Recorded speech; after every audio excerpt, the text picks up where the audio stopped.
Bonjour, bienvenue, bonjour à vous toutes et à vous tous. Cette semaine, on va parler d'une thématique d'actualité, la prévention routière, la sécurité routière, en compagnie justement de l'association La Prévention routière. Jean-Pierre Guérini est avec nous, bonjour. Bonjour. Vous êtes le directeur régional de la prévention routière pour la zone PACA-Corse. Exactement. Et Antoine Ténérogne est avec nous, bonjour. Bonjour. Vous êtes le délégué départemental de la prévention routière pour la Corse du Sud. Tout à fait ça. Alors, la prévention routière, la sécurité routière, il est vrai qu'on en entend quand même beaucoup parler, mais il n'empêche que dans les actes, on le verra tout au long de cette semaine aussi, il y a encore beaucoup de choses à faire et beaucoup de mentalités à changer. Je disais un thème d'actualité parce que malheureusement c'est souvent lié à une activité douloureuse, mais là c'est plus particulièrement aussi lié à une activité gouvernementale avec des choses qui pourraient changer. Alors, il y a des choses qui pourraient changer, des choses qui vont changer certainement radicalement, et puis des choses qui sont dans la continuité.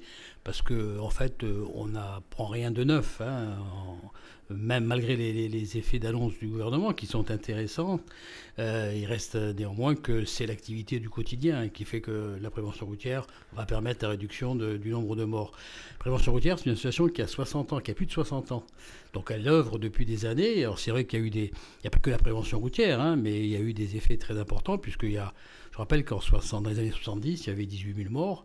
Il y en a 3 500 aujourd'hui, malgré le fait que le parc a triplé. On se rend compte quand même qu'il y a bien quelque part, ces effets de prévention ont porté leurs fruits. Antoine Ténérogne, vous reprenez le flambeau en Corse du Sud. Il y a des choses à faire. C'est vrai qu'elle était un petit peu en sommeil sur le département, sur la région en général. Oui, effectivement, et ça fait un certain nombre d'années que je souhaitais véritablement prendre ma place au sein de la prévention routière. Tout à l'heure, vous avez parlé de prévention routière et de sécurité routière. Il faut savoir qu'il faut bien différencier les choses. L'association Prévention routière est une association loi 1901 reconnue d'utilité publique depuis 1955. Par contre, la sécurité routière fait, elle, partie du ministère de l'Intérieur. Ce sont deux choses totalement différentes. Donc, effectivement, j'ai souhaité reprendre le flambeau grâce justement à la rencontre que j'ai eue avec le directeur Guérini, qui m'a demandé si je souhaitais prendre en fait des responsabilités au sein de l'Accord du Sud pour remettre en place le comité. C'est ce que je fais actuellement.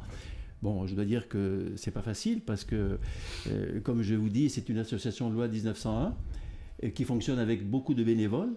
Et pour recruter des bénévoles, c'est pas forcément simple.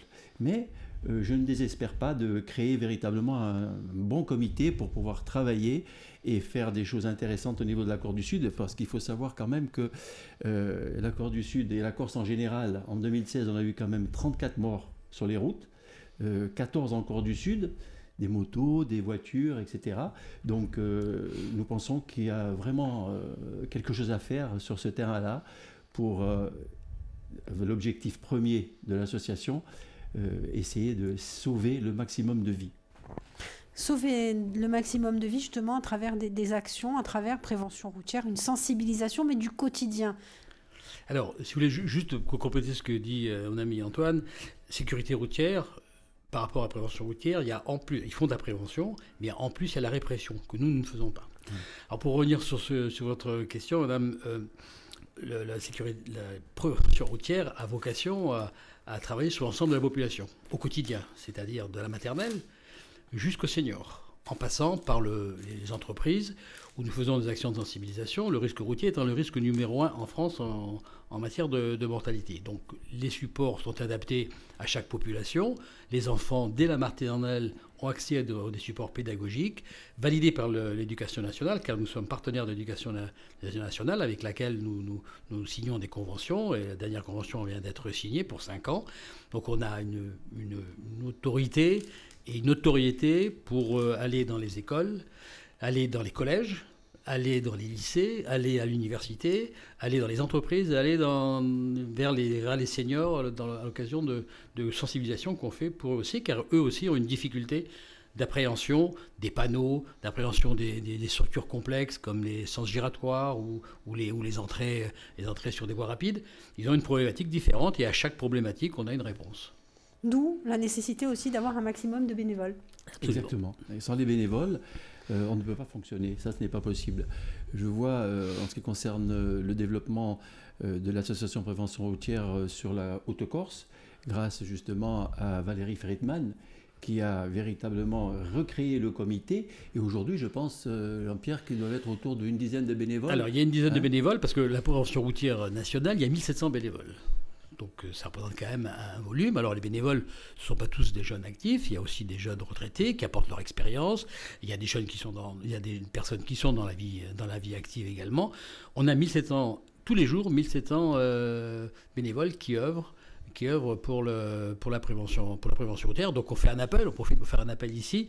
On a besoin de bénévoles, car sans bénévoles, l'association de prévention routière n'est rien, même s'il y a 200 salariés à la prévention routière. C'est quand même une organisation très ancienne, très forte. On a du matériel, on a des structures, comme vous parlez de Bastia, on a des bureaux, on a des secrétariats, on a des véhicules à entretenir, donc on a quand même des frais. Et on parlera souvent des ressources, si vous le souhaitez. Les ressources, c'est les collectivités. Et les collectivités étant de moins en moins riches, les ressources s'amenuisent. Donc voilà, on est comme tout le monde, on est obligé un peu de tirer le bien par la queue.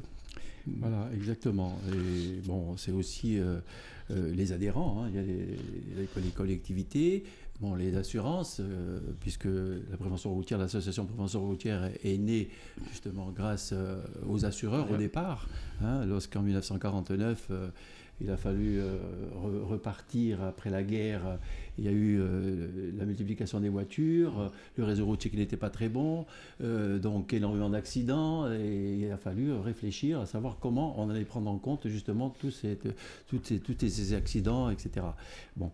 Donc les bénévoles, c'est très très important, et nous espérons véritablement que les gens prendront conscience que c'est une cause digne, une cause juste, et pour laquelle nous nous battons, et j'espère qu'ils viendront nous aider.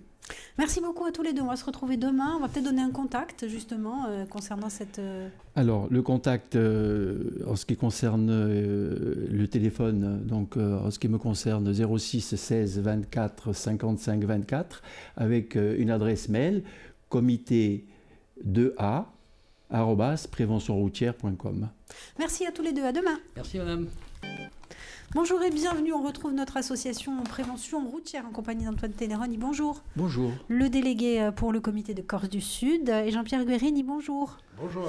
Le responsable régional donc pour la région PACA Corse, donc de cette prévention routière. Est-ce qu'il y a des axes prioritaires pour cette année 2018 qui sont définis? On parlait des accidents en Corse avec beaucoup un lourd tribut payé notamment par les motards. Oui, c'est vrai que les motards payent un lourd tribut, et nous évoquions d'ailleurs ce matin cette problématique, savoir comment essayer de réguler un petit peu ces accidents chez les motards. C'est vrai que, alors, par rapport à la question que vous posez, est-ce qu'il y a des thèmes sur lesquels on va plus se pencher particulièrement cette année? Je pense que le thème de la vitesse, le thème de l'alcool, le thème du téléphone au volant, parce que là, véritablement, c'est quelque chose sur lequel il faut se battre pour que les gens comprennent que le téléphone au volant, c'est mortel. C'est mortel. Donc, il faut absolument le prendre en compte. Le retrait de permis direct Le retrait de permis direct, tel que ça a été annoncé par le Premier ministre, donc tout ça, il faut que les gens prennent bien conscience de ça. Je ne sais pas, vous êtes automobiliste, vous roulez, vous voyez très bien que de plus en plus, on constate que les gens sont au téléphone. Lorsque vous êtes derrière une voiture, que vous la voyez zigzaguer, que vous la voyez ralentir, vous pouvez être sûr que la personne est au volant, soit en train de parler, soit en train de faire un SMS aussi. Parce que c'est vraiment quelque chose qui est en train de monter et qui cause énormément d'accidents. Je crois que c'est de l'ordre des accidents concernant le téléphone, ça doit être de l'ordre de 400 l'année dernière. 10% des accidents, le téléphone est impliqué. Je voudrais compléter ce que dit Antoine. En règle générale, la préfecture détermine pour 5 ans, dans le cadre d'un DGO, détermine les axes de priorité. On se colle à leurs axes. Et l'axe aujourd'hui de la préfecture de la Haute-Corse, c'est donc la vitesse, c'est les seniors. Ils souhaitent, on paye un lourd tribut aussi, les anciens payent un lourd tribut parce qu'ils sont piétons, parce qu'ils ont des difficultés, parce qu'ils n'entendent pas très bien, parce qu'ils voient mal. Ils sont très vulnérables. Ils font partie des populations vulnérables, comme les cyclistes également. Donc on a, pour les 5 ans qui viennent, ces objectifs à réaliser, et la prévention routière, évidemment, a développé des situations et de la prévention, des supports pédagogiques pour répondre à cette demande de la préfecture. Sur cette problématique des seniors, c'est quoi l'idée? Des visites médicales, des contrôles plus fréquents? On n'est pas en France, on ne souhaite pas la visite médicale des seniors. C'est simplement la persuasion, d'abord la prévention. Les seniors qui sont une population vulnérable, on cherche à les rééduquer. Souvent, ce sont des femmes qui ont perdu le mari, veulent reprendre la conduite. Donc c'est en tant que conducteur, mais aussi lorsqu'ils sont sur la route, en tant que piétons. Tout à l'heure, en tant que conducteur, je vous ai dit les difficultés qu'ils ont à arriver sur des situations complexes. Les nouveaux panneaux de circulation, ils n'ont pas beaucoup de compréhension, notamment dans le monde urbain, parce qu'il y a des nouveaux panneaux de partage de la route. Enfin, c'est assez compliqué pour eux, ils n'ont pas cette compréhension. Et on est là pour leur expliquer à travers des stages. Notamment, on aborde aussi les problèmes de l'alcool, parce que là aussi, ils peuvent être touchés, non seulement en tant que consommateurs, mais en tant que victimes de gens qui ont consommé de l'alcool ou des stupéfiants. Donc on les éclaire sur l'ensemble de cette problématique pour leur permettre d'être plus confiants avec le partage de la route avec nos compatriotes. Il y a aussi la sensibilisation en ce qui concerne le code de la route. C'est-à-dire qu'il y a des gens qui conduisent depuis un certain nombre d'années, qui ont perdu un certain nombre de repères, et ça permet au cours de ces stages, de ces formations, de les remettre un petit peu à niveau par rapport aux panneaux, la façon d'aborder un giratoire, parce que ça c'est un gros problème, on le voit tous les jours, la façon le clignotant. On a l'impression, moi je sais que je roule quand même pas mal, et j'ai l'impression que les voitures n'ont plus de clignotant. Donc, alors que c'est quelque chose d'extrêmement important, et particulièrement quand on aborde un giratoire. Donc pour les seniors, ça fait partie de la formation et de la sensibilisation que nous sommes en capacité de faire. C'est sur la base du volontariat? C'est sur la base Alors, il y a plusieurs choses. Il y a par exemple des partenariats qu'on a créés, notamment avec la MSA, et notamment en Haute-Corse, et on espère pouvoir le généraliser ici en Corse du Sud. La MSA est très sensible. Les centres sociaux, les centres sociaux du monde rural est très impliqué, parce qu'aujourd'hui de plus en plus les seniors sont obligés de prendre la voiture, donc ils appréhendent. Et donc on a fait des sensibilités en Haute-Corse, et les mairies, les collectivités souhaitent qu'on travaille beaucoup sur ce sujet. Il faut savoir, juste pour préciser, il faut savoir qu'il y a énormément de personnes âgées qui sont dans le rural et qui se déplacent, par exemple, pour aller faire leurs courses à Ajaccio. Ils arrivent à Ajaccio, ils laissent leur voiture à l'entrée de la ville. Parce qu'ils n'ont pas, ils appréhendent... C'est pas plus mal pour les embouteillages. Oui, ils appréhendent véritablement de rentrer en ville avec leur voiture. Voilà, c'est la CAPA qui va être contente. Merci beaucoup, merci à tous les deux. On se retrouve demain. Merci. Bonjour et bienvenue. On retrouve nos deux invités de la semaine. Jean-Pierre Guerini, bonjour. Bonjour, madame. Vous représentez donc la région PACA-Corse pour la sécurité, pour la prévention routière. Vous êtes le président de cette association donc pour cette zone. Toi, Tédérodi, bonjour. Bonjour. Délégué départemental pour la Corse du Sud.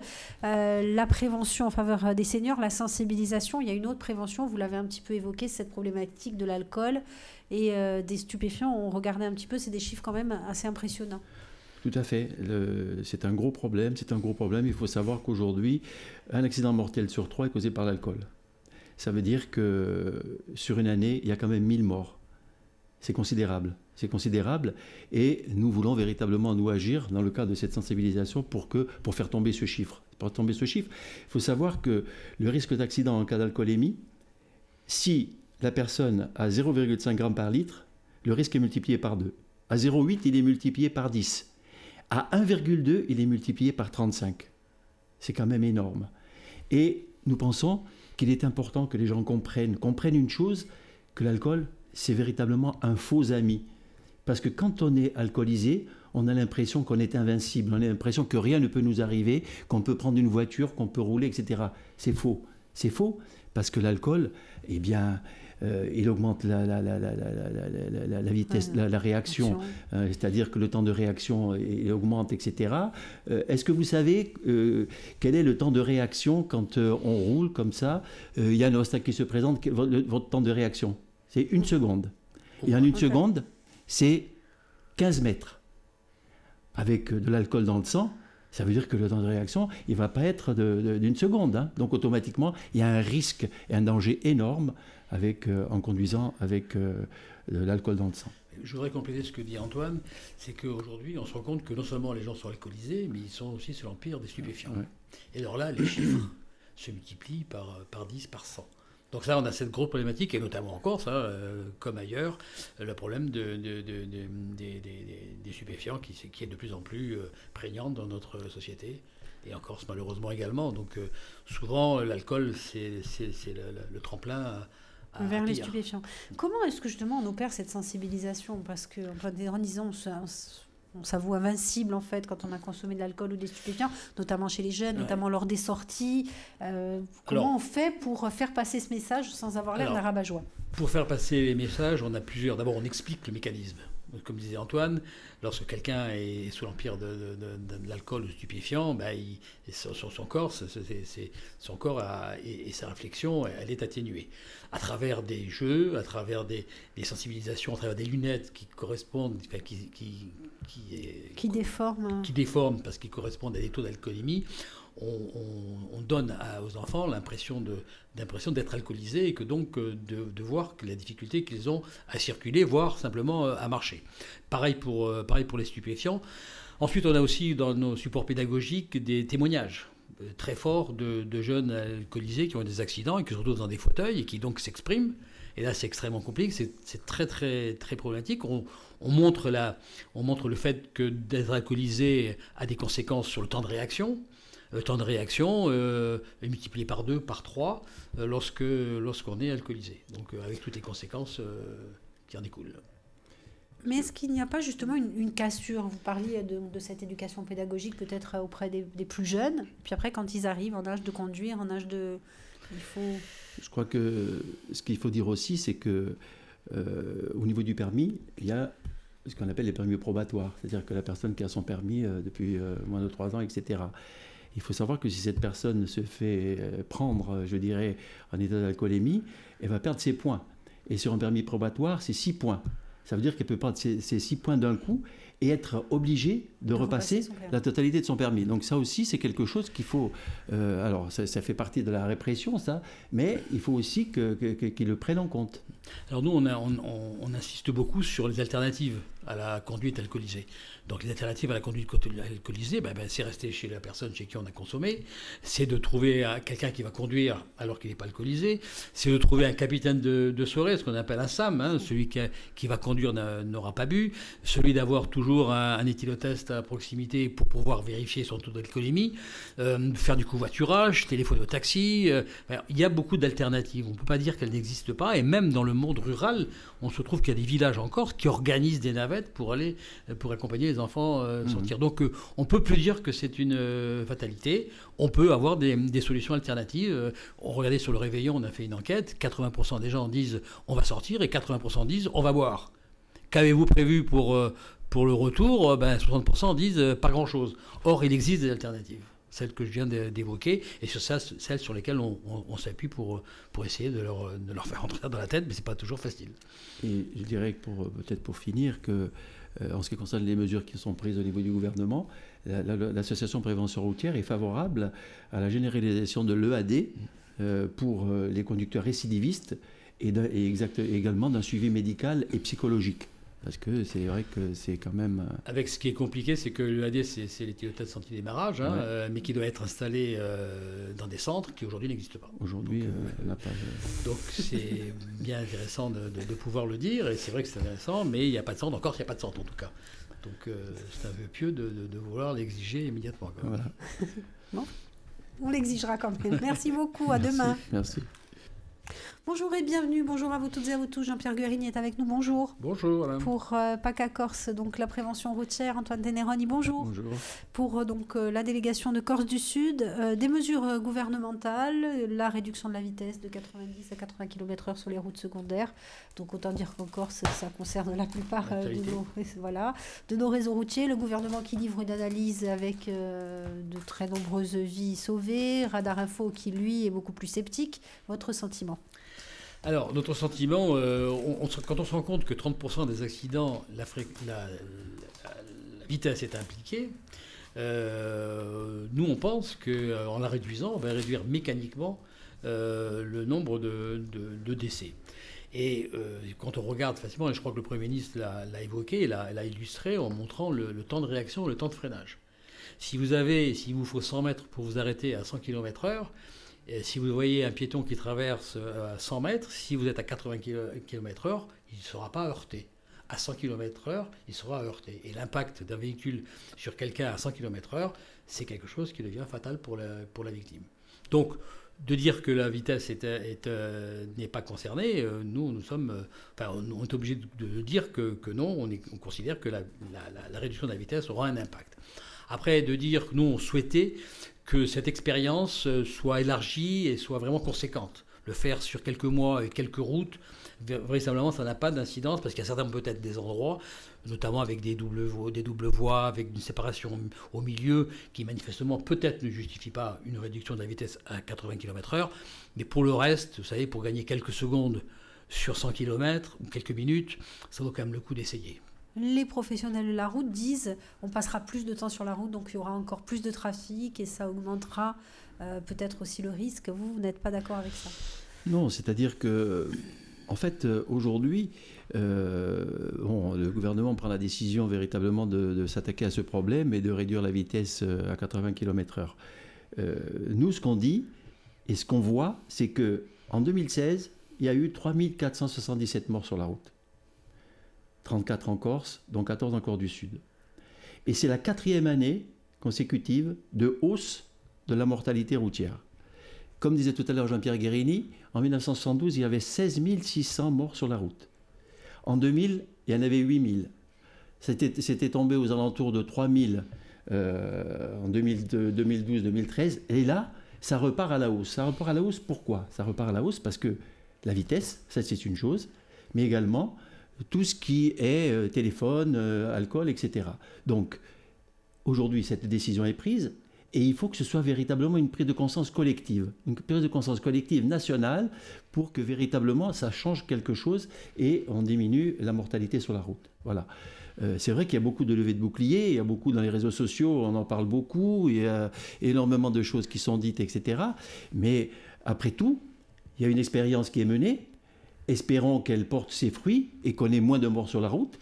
Et puis on verra, on en discutera. Ça a été pareil lorsqu'on est passé à 50 km/h dans les agglomérations. Il y a eu également une levée de bouclier importante. Et puis après, les choses se font comme la ceinture de sécurité, etc. Pour compléter ce que dit Antoine, on se rend compte que chaque fois qu'on a réduit la vitesse, on a réduit le nombre d'accidents et donc le nombre de victimes. Chaque fois qu'on a installé un radar sur la route, donc pour limiter la vitesse, pour obliger les gens de freiner, on s'est rendu compte que le nombre de morts a chuté. C'est le seul constat qu'on a, mais celui-là, il est imparable. Est-ce qu'il ne faudrait pas mener une réflexion aussi de concert avec les constructeurs? Parce qu'on tente d'un côté de réduire la vitesse et de l'autre côté, on fait des voitures de plus en plus puissantes. Elles sont puissantes parce qu'elles sont aussi de meilleure qualité. Elles sont plus sûres, elles sont sécurisées. Donc c'est le pendant d'une voiture qui est comment dirais-je, d'une sécurité quasi parfaite, j'allais dire. Non, simplement, je crois qu'il faut utiliser les instruments, le régulateur de vitesse, le limitateur. Il faut utiliser ces éléments pour adapter sa conduite à la circulation. Moi, je crois il nous semble qu'il n'y a pas tellement d'autres solutions que celle-là, malheureusement. En tout cas, faisons l'expérience. Si au bout de 2 ans, rien ne se passe, eh bien, le gouvernement d'ailleurs l'a précisé, on pourra revenir à l'ancien système. Et le réseau routier? Il y a des zones quand même en Corse qui sont beaucoup plus accidentogènes que les autres, il faut le reconnaître. Ce qu'on peut dire, justement, je voulais en venir à ça. En fait, on parle beaucoup en matière de sécurité routière du conducteur et du véhicule. Mais ce n'est pas suffisant. Si on veut véritablement parler de sécurité routière, on doit parler du conducteur, du véhicule, mais également de l'infrastructure. De l'infrastructure qui inclut bien sûr les équipements de signalisation et de sécurité. Parce que là aussi, il y a des accidents qui se produisent justement à cause d'une mauvaise infrastructure, d'une route de nid de poule qui occasionne énormément de chutes par rapport aux motards, etc. Donc tout ça, il faut le prendre en compte. Il faut le prendre en compte. Et le débat actuel, nous trouvons, nous, qui porte véritablement sur la limitation de vitesse de manière uniforme. Peut-être qu'il aurait été plus judicieux d'insister sur la nécessité d'adapter la vitesse en fonction de la typologie de la route. Parce que c'est vrai que hier soir, il y a quelqu'un qui m'a téléphoné de Nantes en disant, puisqu'il avait vu que je m'occupais de prévention routière, mais tu sais, chez nous, on a des lignes droites sur des kilomètres et des kilomètres, rouler à 80 km/h, ça va être un problème, etc. C'est sûr. Donc l'infrastructure, c'est important et on aurait dû peut-être réfléchir à dire, tiens, bon, ici, c'est important de la réduire à 80 km/h parce qu'il n'y a pas de barrière de protection par rapport à ce fossé, il n'y a pas de rambarde pour protéger éventuellement les motards, etc. Il n'y a plus de rainurage sur la route, il n'y a pas de panneau de signalisation. Donc tout ça, ça fait partie de la sécurité routière. Voilà. Alors, on peut penser également que la réduction de la vitesse, donc on l'a dit, c'est les panneaux, c'est la répression. Et on se rend compte aujourd'hui que l'absence des forces de police sur la route, parce qu'elles sont appelées à d'autres tâches, fait que l'incivilité, le comportement des conducteurs s'est réduit, et du coup la vitesse a augmenté, et du coup le nombre d'accidents a augmenté depuis 3 ans. Ça correspond au plan Vigipirate, où les forces de police ont été redéployées. Donc il n'y a plus de forces de police pour faire de la répression, donc la vitesse augmente, donc les accidents sont plus graves. Vous toutes et à vous tous, dernière émission de la semaine en compagnie de nos invités Antoine Teneroni, bonjour. Bonjour. Et Jean-Pierre Guerini, bonjour. Bonjour. Vous représentez tous les deux l'association pour la prévention routière. On a parlé de beaucoup de sujets, il faudra faire d'autres émissions parce qu'il y a encore beaucoup de choses à dire. Mais un sujet que je voudrais aborder, c'est les fameuses voitures sans permis, que ce soit pour les jeunes, on peut les conduire à partir de 14 ans, et puis quand on a perdu son permis, aussi à cause d'un délit routier ou d'une infraction routière, on peut quand même conduire ces voitures sans permis.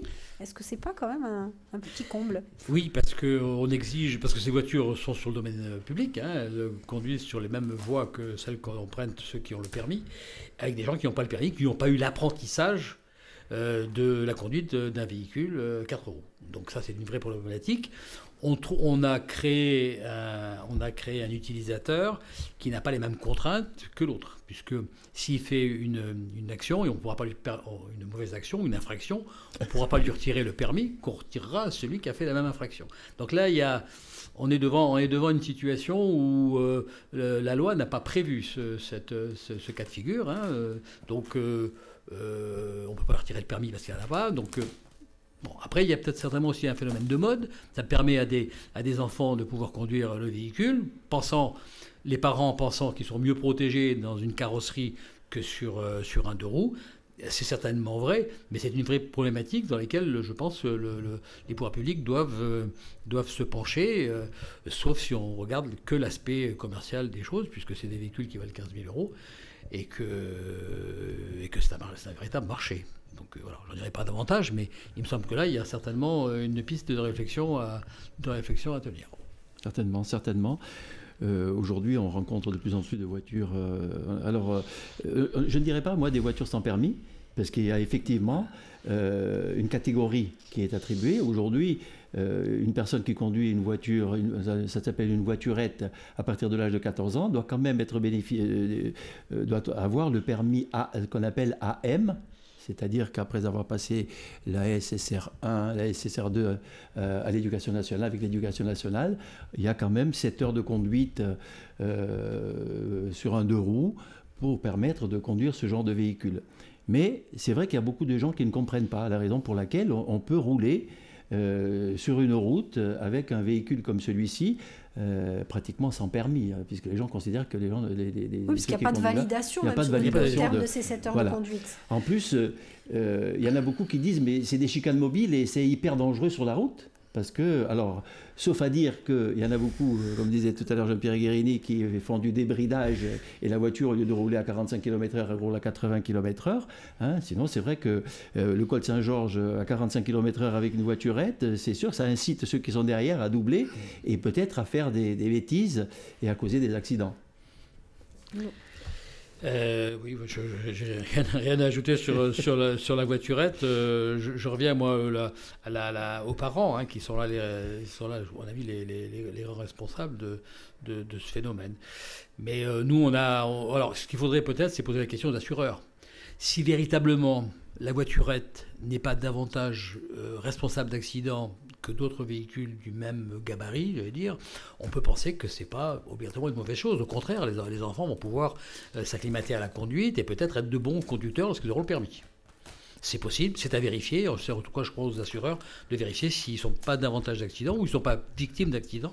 Parce que quand on circule à 40 km/h, là où on faut qu'on circule à 60, on devient aussi peut-être un danger. Un danger pour les autres. Un danger pour les autres, bien entendu. Parce qu'on parlait des enfants, mais on parle aussi des personnes qui se sont fait retirer les permis. On parlait hier de l'alcoolémie et qui, du coup, peuvent à nouveau être mis sur les routes. Et d'être danger sur les routes, absolument. Exactement. Et une personne comme celle dont vous parlez, à partir du moment où elle a eu le permis B à un moment donné, elle n'a pas besoin d'un autre justificatif pour conduire ce genre de véhicule. Alors il faut savoir, j'ai réussi à avoir quand même des précisions concernant les accidents causés par ces voitures en 2016, et il y a eu quand même 30 tués. Hein. C'est difficile de trouver les chiffres, mais je les ai quand même... 2016, voiturette, 30 tués, 25 conducteurs, 5 passagers. Ça veut dire qu'aujourd'hui, et il va falloir regarder ces chiffres de très près, compte tenu du fait que ça se multiplie, comme tu disais tout à l'heure, eh bien, devant les lycées, les collèges, on voit de plus en plus de ces véhicules, on risque d'avoir... Alors, il faudra aussi vérifier dans le constat si ces victimes sont des victimes non responsables ou responsables. Voilà, donc, si c'est des victimes non responsables, ils auraient été victimes aussi dans un véhicule avec permis. Donc, c'est ça qu'il va falloir certainement regarder de près. Mais les assureurs, eux, ont la réponse. Oui, certainement. Merci beaucoup à tous les deux d'avoir passé cette semaine en notre compagnie. On rappelle la prévention routière, donc la direction régionale PACA Corse, la délégation de Corse du Sud. On va rappeler cet appel aux bénévoles que vous lancez avec un contact à nouveau pour les gens qui voudraient s'investir dans cette cause. Très bien, merci beaucoup. Merci à vous. Merci madame.